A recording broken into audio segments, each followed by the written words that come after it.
Hello again, fellow audiophiles. I am Wave Theory, and another highly anticipated review video for you today, and that is of the HiFiMan Arya Organic, a $1,300 US planar magnetic around the ear open back headphone. This was sent to me directly from HiFiMan. They have asked nothing in return other than a fair and honest evaluation and a link to this review video. They have made no attempts to influence my opinion in one way or another beyond that, so all thoughts you are about to hear are mine and mine alone.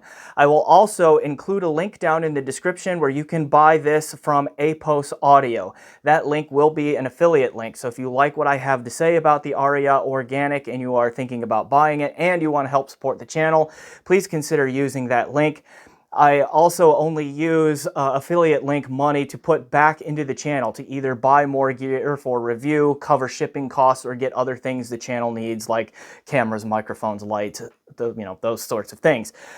So putting the word organic in the name of an audio product is a bold move. Was that a wise decision? Does it live up to that billing? Stick around after shameless self-promotion to find out.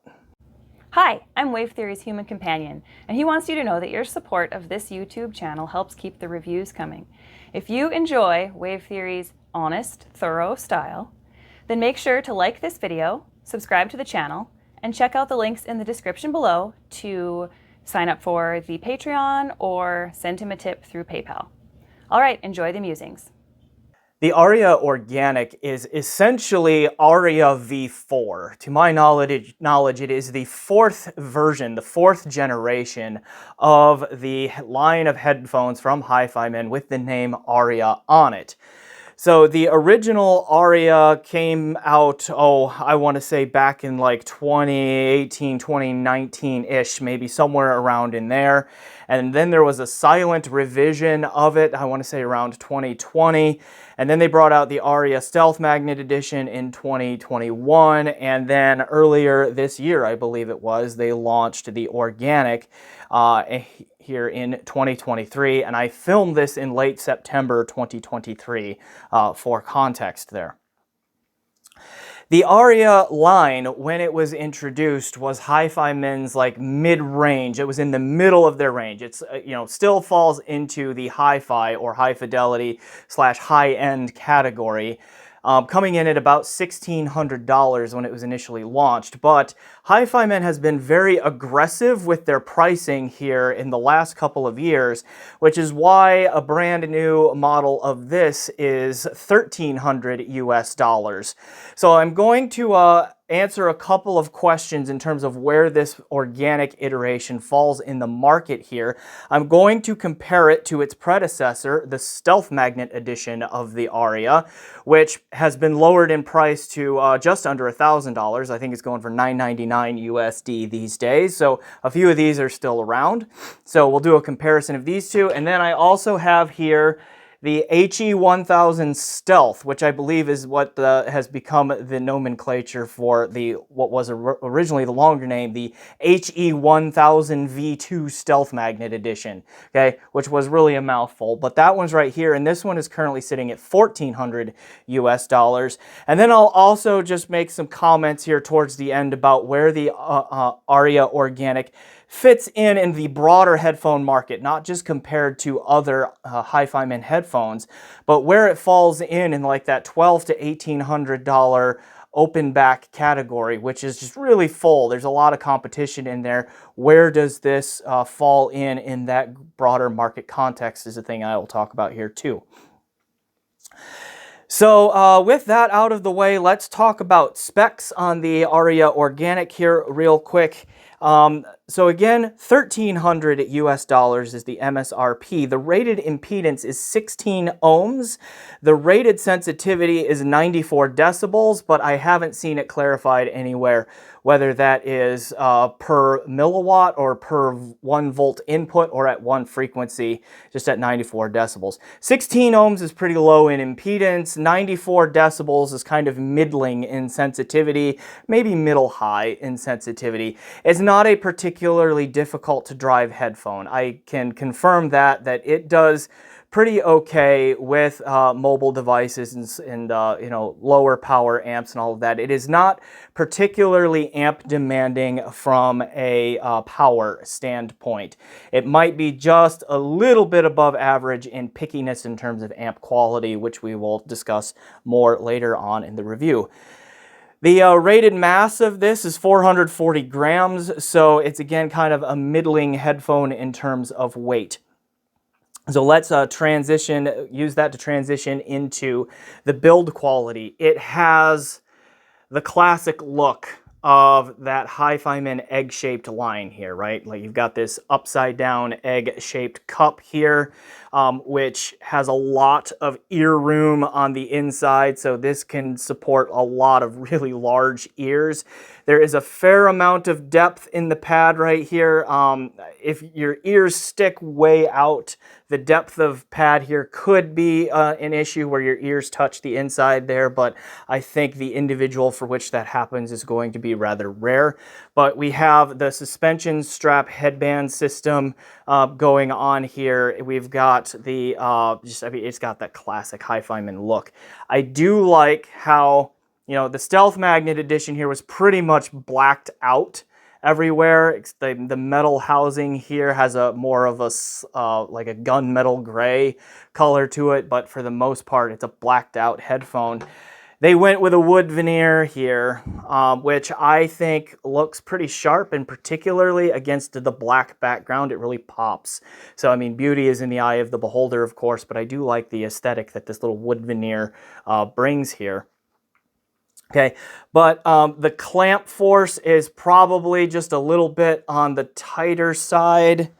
No, actually I take that back. It's probably about in the middle of HiFiMan's line in terms of how hard it clamps. It's not super loose, but it's also not super tight. It's got enough to keep it from sliding around on the head, for me anyway, as you move it around, but it never really pushes or puts any pressure points on my head anywhere that give it any comfort issues. So 440 grams, but the weight is distributed very well, and so I was able to wear this thing for long periods of time with no physical comfort issues, so that's all well and good. I mean, if you're familiar with the HiFiMan build, that's what you get here. The build quality is pretty decent. I know HiFiMan has a reputation for having some quality control issues. I think they are improving on that over time, and also I think they're more expensive models. Like you start getting up into this price range, and their quality control issues have been fewer and farther between than in their more entry-level kinds of units. But I mean, you get full cup swivel here, and like it's silent. There's no creaking or squeaking or anything like that. Okay. Same with this kind of motion. You do see that the yoke there catches on the pad, but I mean, why are you going to be pushing it out that far? Okay, so the movement is good. Everything is well tensioned. There's a proper amount of resistance in there where it feels neither sloppy, but I mean, it doesn't feel sloppy at all, and it just still feels well made. Okay, on that. We have the classic HiFiMan dual 3.5 millimeter cup entry with the flush mounted jacks on the bottom of the cup here. So that's standard HiFiMan fare up in this range. So you can use pretty much any aftermarket dual 3.5 millimeter cable that you want with this thing. And I think you're gonna want, because here is the stock cable. It comes like this. I really didn't use it much. It's got kind of a nylon fabric-y kind of cover to it, but you know, dual 3.5 millimeter TRS connectors, although the jacks will accept TS connectors just as well. Okay, but dual 3.5 millimeter TRS connectors on the headphone end, and then a single-ended TRS 1/4 inch / 6.35 millimeter plug on the amp end. I really did not use this cable, and I'm going to show you why. Take this strap off here and hold it like this, and it's like, is this a cable or is it a slinky? You know, there's a lot of memory there. I think you're going to want to get an aftermarket cable to use with this one, as is the case with almost every HiFiMan headphone. Like, their cables aren't as bad as they used to be. they're still not wonderful. Still a lot of room to improve there. So we'll just get that out of the way. That can also help us transition into talking about test gear, because the cables that I did use for testing here are the Corpse Cables Grave Digger, which is about a $200 cable starting price. This one is a 4-pin XLR balanced here, okay, dual 3.5 millimeter TS connectors here, and then I also have a XLR to 1/4 inch adapter when I need to plug this into single-ended things. This, I think, is a reasonable price to pair with a $1,300 headphone when it starts at about 200 bucks. It sounds pretty good with the headphone too, and it has a much better feel than the stock cable. If you want to go a little bit more, this was sent to me by Gladiator Cables, which is based in Italy. This is, okay, again, dual 3.5 millimeter, 4-pin XLR balanced on the amp, and this one is the uses silver Litz cable from Japan. It is from their Gladiator Argento series, and it goes for about 300 euros. Okay, so those were the two cables that I used to listen to this headphone with. Other test gear that I used there would have been the, let's see, DACs. Plentiful. Let's go through some of them. My trusty and high-end Berkeley Alpha Series 2 DAC. Cord Hugo 2 as a DAC, and also using the amplifier on it. The FX Audio, I did that wrong again. It's the Black Ice Audio FX DAC, which is in for review. I use that both as a DAC and as a headphone amplifier with its built-in headphone amp in there too. Let's see, what else have I used in there? The Matrix Audio, the Mini i4, and the Pro version, both as a DAC there on those two, and then also the headphone output of the Pro version of that. Reviews in the description for that, because that was a very recent review. Okay, that is a flavoring of the DACs. I'm sure there were others in there. Some of the amplifiers that I would use, other than the built-in amplifiers, some of those that I just named. The standalone amps I would have used have been Lake People G111 Mark II, Urzatich Perfitus, the Vioelectric HPA V281, the Head Amp GSX Mini, and I also have in for review the HiFiMan Prelude. Well, yes, I have that one. Didn't use it much. The one I meant to say, yeah, the HiFiMan Prelude. It's the Serenade that's the DAC amp. Working on reviews for both of those. And also, I should mention, the EF600 got in on the action with this thing as well. So, a fair number of different things there. Sources on all of that, primarily Rune or Ottervana. Playing local lossless FLAC or DSD files, or streaming local, or not streaming local, but or streaming lossless or high-res FLAC from Qobuz. If I was using Ottervana, it was usually from my Microsoft Surface Pro 4 laptop, either direct USB connection to one of those DACs or streaming via DLNA. Okay, if I was using Rune, more often than not, it would have gone through either my Cord Hugo streamer directly into the Hugo 2, or through my Sonor Ultra Rendu, which was then routed through a Singer SU6, and then to the various DACs mentioned. Okay, what did all of that testing reveal to me? Let's start with the fact that I actually just really like this headphone.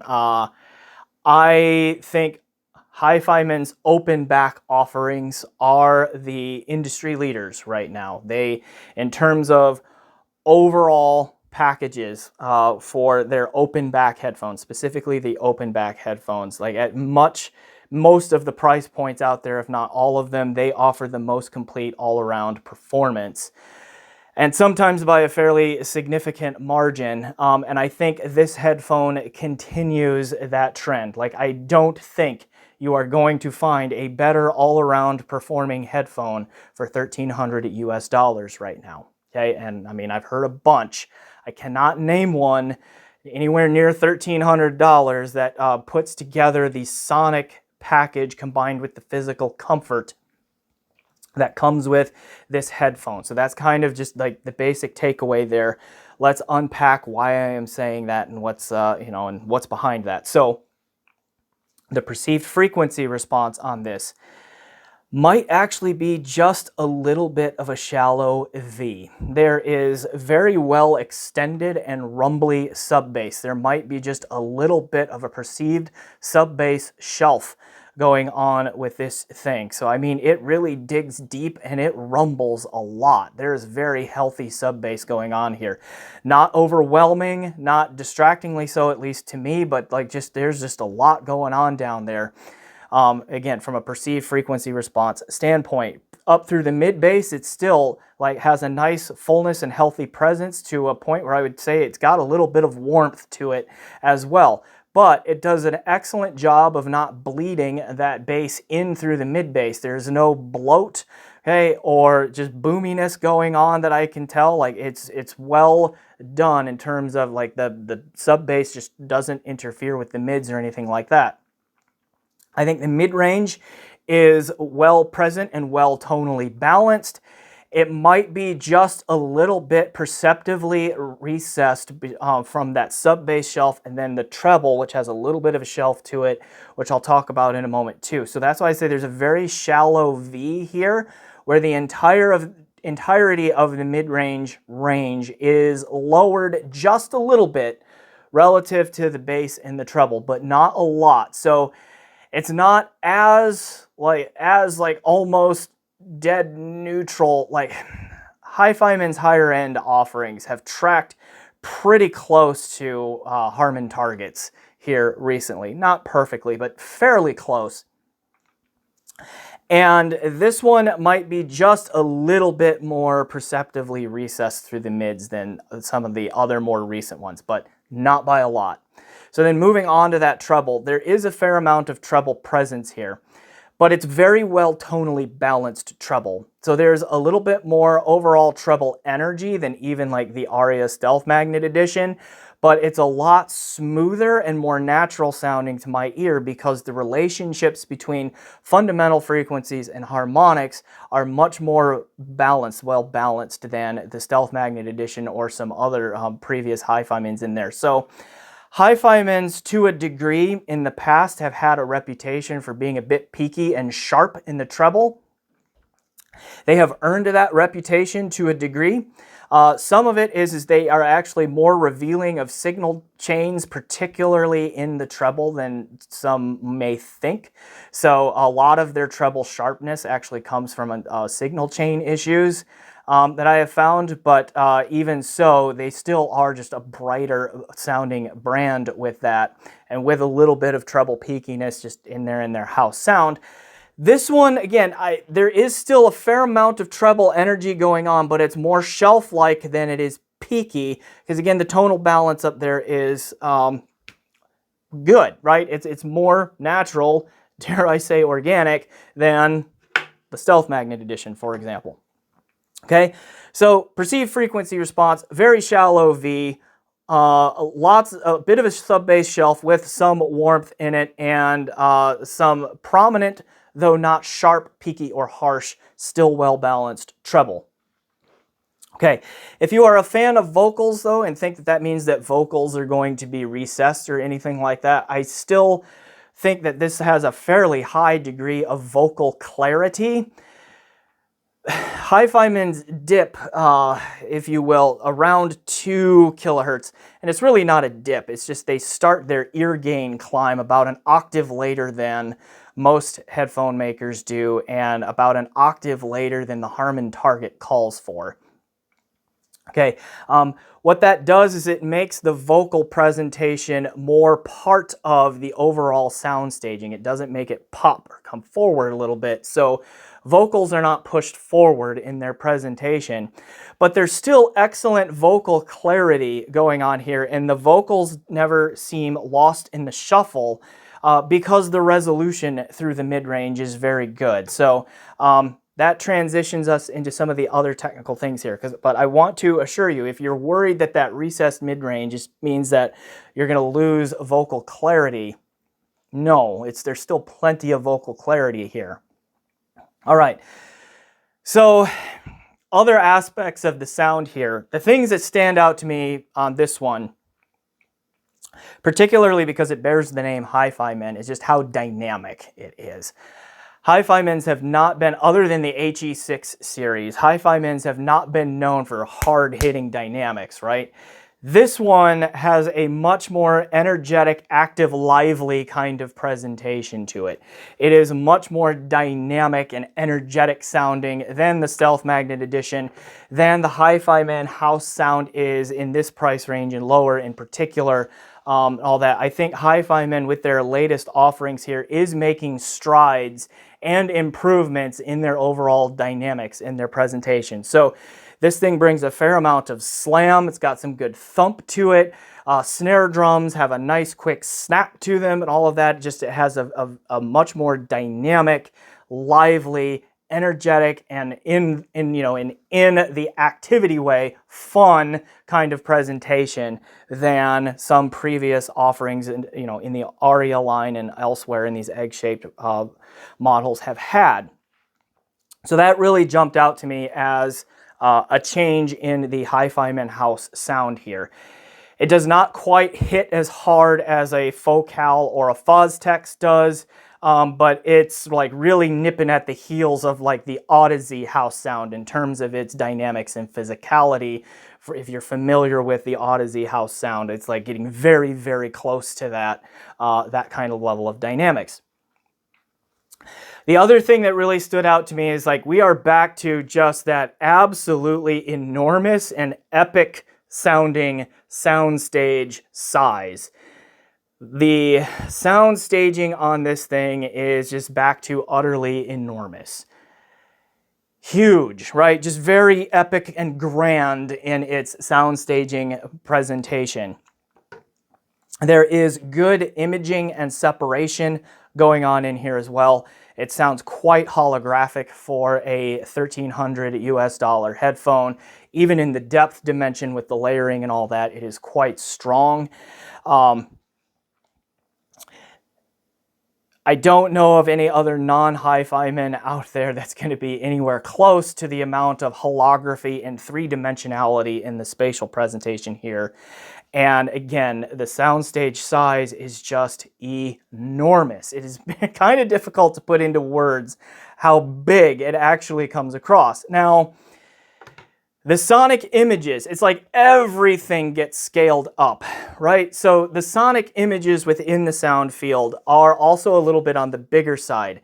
It's like when you hear a vocalist, the vocalists are placed really well, either in the center or wherever they may be in the recording, but it sounds like their mouth is bigger than it does on other headphones, just because it sounds like the sound is originating from a larger space, a larger radiating area within the sound field. So everything is scaled up soundstage wise, like everything is scaled up. But even like if you're more of a fan of like pinpoint imaging, this isn't exactly pinpoint because the sonic images are a little bit larger. They are still separated well. Like they're still pretty decent and like easy to tell boundaries between adjacent sonic images. Okay, but they're both just a little bit bigger than they are on pretty much any other headphone out there that I know of right now. Another consequence of that is that the distance from head to the first line of sound, like if you think about being in a symphonic, a live symphonic performance, you've got rows of instruments. You're sitting a little bit closer to the front row, a little bit closer to the stage with the Arya Organic than you are with other HiFiMans. So it's still speaker-like out in front, it's just you're a little bit closer, all that. You're not as close to, like, if you have heard the Dan Clark Audio Expanse. That one almost feels like you're, like, you know, in the first row of an IMAX theater looking up at the screen, kind of close to a big soundstage. This one is not quite as extreme on that, but it's definitely closer in proximity than like the Arya Stealth Magnet Edition or the HE1000 Stealth behind me. We'll get into more of that in the comparisons here in a moment. We also need to talk about the resolution. Probably the most resolving $1,300 headphone on the market. It does a really good job of pulling out the textures of sounds. Room reverbs are clear and well defined. Audience noise, if you're listening to a live recording, comes through, and you can make the case that, hey, that's audience noise isn't actually part of the music. Agreed. But if it can pull out all the subtleties of what the audience is doing all around you, then it can also pull out all of the subtleties of what the instruments and the vocalists are doing too. Okay, so, and it does that really well. Really no complaints about the resolution here, both in terms of its raw ability, but also the way it's presented. It is not detail forward to my ear, nor is it reserved in its resolution. Or recessed in its resolution. It presents the details in a very natural sounding way to my ear. And then finally, on its own anyway, let's talk about timbre. They put the word organic in there, and I think, yeah, at the price point, it has a pretty organic and natural sounding timbre to it. Okay, the tonal balance, again, I talked about, is really good, but the timing aspects that go into timbre as well, like attacks and decays, are also pretty accurate. And so for the most part, pianos sound like pianos, guitars like guitars, drums like drums, voices like voices, those sorts of things. Like, I have no real complaints about the timbre here for a $1,300 headphone either. So putting all of that together, it's, quite a generalist in terms of what kind of music it will play and play well. I did not find a genre of music that I thought sounded outright poor on this. If you have a bad recording, it will still sound kind of bad, although it has enough grace to it where it's not like horrible, get it off of my head usually with bad recordings. Like, it's still enjoyable, but you still definitely can tell that it's a bad recording. Okay, but I think the resolution is most likely price point leading, okay, on that. So, and again, there's like no musical genre that I thought it sounded bad with, but because of that energetic and dynamic nature to it, I really liked it for rock, heavy metal, hip hop, and EDM kinds of genres that have more energy and dynamics in them, generally speaking.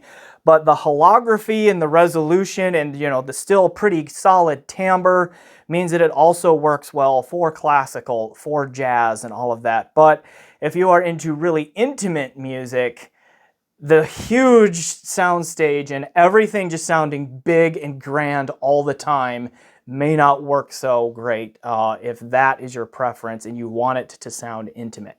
Okay, so my take, listening to this and just knowing the market that in the way that I do from having done this work for a while now, is that this is probably the best all-around headphone you can get for $1,300 US. Let's do some comparisons to its sibling models to talk about where it falls into HiFiMan's line, and then we'll also step back and say where it falls in the broader market context. Let's start with its predecessor, the Arya Stealth Magnet Edition, which again now I think is going for about $999 US. It really did not take long in comparing these two on a couple of different signal chains to realize that the Organic is a clear step forward from the Stealth Magnet Edition. Now, there is a little bit more treble presence on the Organic, even though it initially sounds warmer and fuller than the SE does. Okay, it also is a little bit brighter, but the treble is less fatiguing and more natural still to my ear because it's more tonally balanced than the Stealth Magnet Edition is. The SE here was a little bit peaky and sharp in the treble. This is a little bit smoother, even though again it's a treble shelf. There's just a little bit more presence there. Okay, if you are a treble sensitive listener and you just can't handle treble, period, this one may still be an issue, particularly if this one is an issue. Like this one, there's still a chance it's going to be a problem for you. If it was the peakiness of the treble that bothered you about this one has a chance of smoothing that out. If it was just the amount of treble, period, this one's not going to do any better for you. Okay, but more dynamics than this, a bigger soundstage yet, more holographic and three-dimensional spatial presentation in all three dimensions. Okay, three-dimensional in all three dimensions. From the Department of Redundancy department, whatever. I don't script this. Okay, moving on. Okay, but yes, the dynamics, the slam here is more. There's more rumble in the bass. There's more resolution and better texturing to the sound here. Like, it is clearly an upgrade to the Stealth Magnet Edition.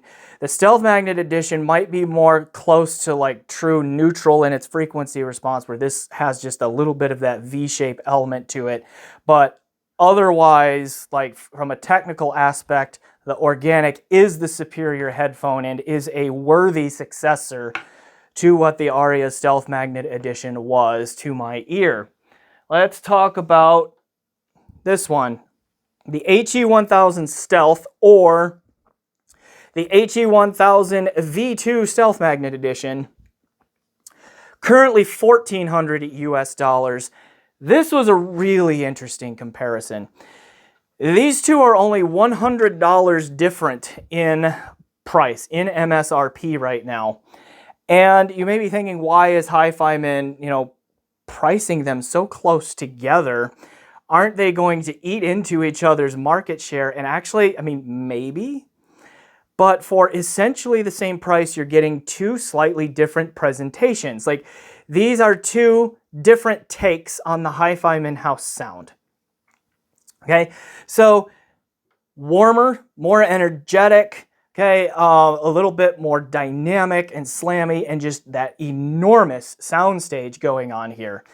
This one, still big in soundstage in an absolute sense, but just not big in the way that this one is. This one can handle, like, if you're into more intimate scale music, this one can handle that a little more gracefully than this one can.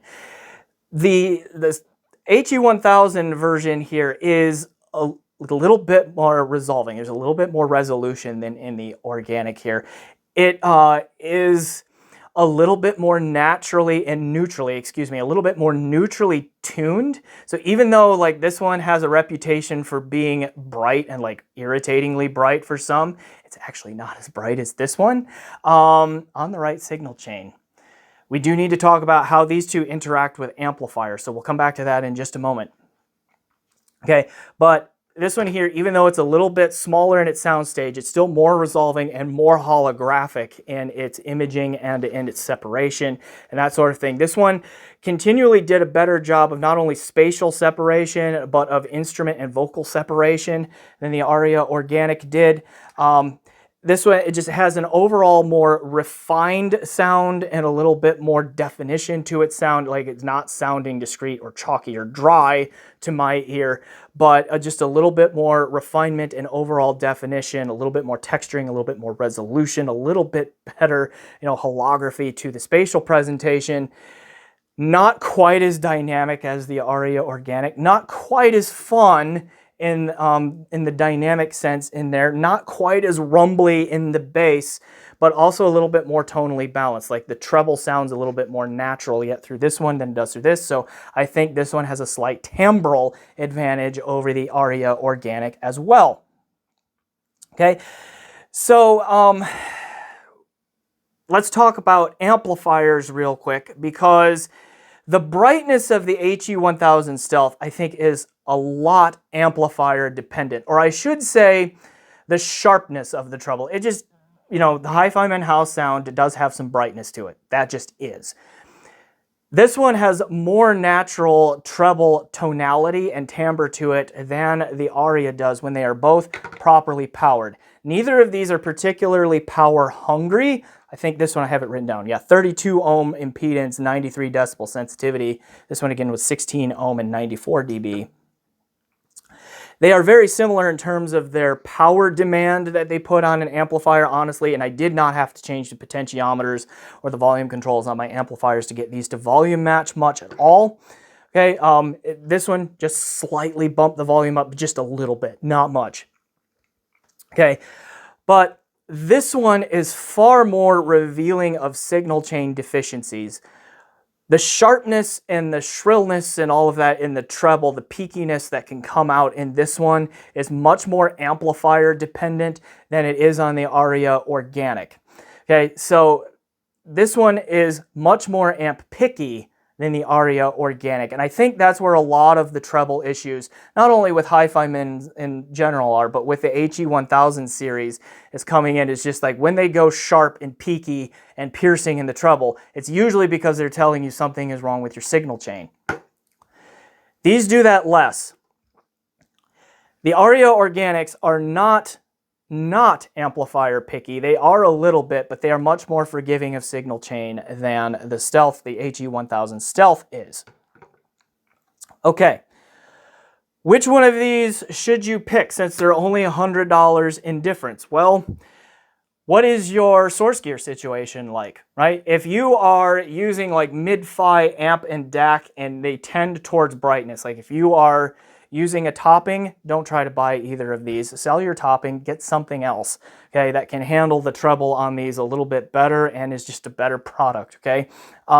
If you're using like the original shit Jotunheim, maybe even the Jot 2, you may not control the treble on these really well. My G111 Mark II controlled the treble fairly well on both of these, but I did hear that sharpness and peakiness come through a little bit on that one here.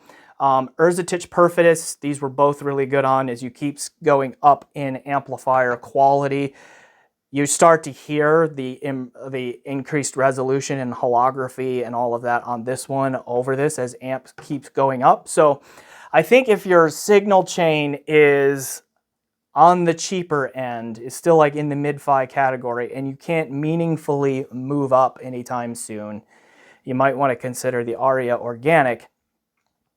If you want a little bit more resolution and you have the signal chain to do it, then I think the HE1000 for only $100 more, it might be the way to go. You also need to consider your musical preference too. Both of these sound really good for almost any kind of music out there.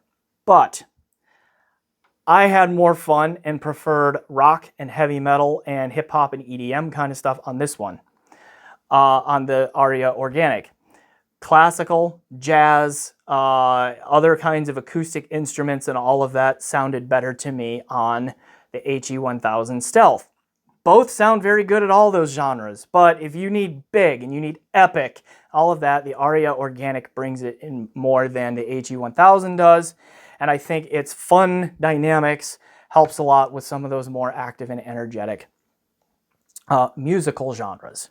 Now you might be asking the question, can I get the epic sound staging and the fun dynamics of the Arya Organic combined with the resolution and timbre and holography and just, you know, spatial accuracy and all of that of the HE1000 Stealth? And the answer is yes, you can. For either $600 or $700 more, you can pick up the HE1000 SE at $2,000 US, and it does a really good job of bringing you that bigger sound staging, the epic nature, and most of the dynamics of this one, with the increased holography and separation and refinement and timbre and all that of this one, plus a little bit more resolution in either of those into one package for $2,000 US. So that is an option that is out there for you, but you of course pay for it. All right. So where does the Arya Organic fall in the broader headphone market? It's like a year and a half ago now, I did a big comparison video of $1,200 to $1,800 open back headphones. Some of those models have been replaced. Some of them haven't. And then there are also some newcomers in there. Honestly, these two, I gotta show them both to you because they both now comfortably fall in that $1,200 to $1,800 range. HiFiMan has absolutely flexed on the open back headphone market. There are just not better headphones out there at either $1,300 or $1,400 US right now.